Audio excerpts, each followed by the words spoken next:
Когда я думала об этом пространстве, я поняла, что наиболее подходящий угол вот этот. А беседка раскроется веером от забора до забора. Часто при закладывании фундамента загородных построек приходится проводить ряд подготовительных работ. Выкапывать ямы, выравнивать поверхности.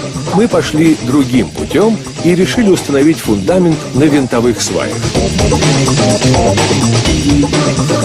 Такому фундаменту даже гидроизоляция не нужна. Обрезаем каждую сваю по уровню и привариваем металлические оголовки.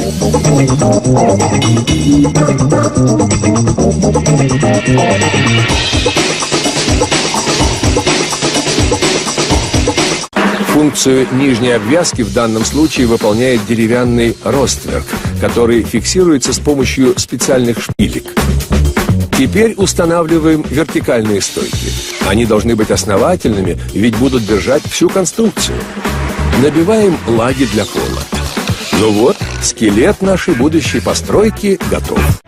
Теперь здесь раскрылась веером чудесная беседка со столом и даже гамаком.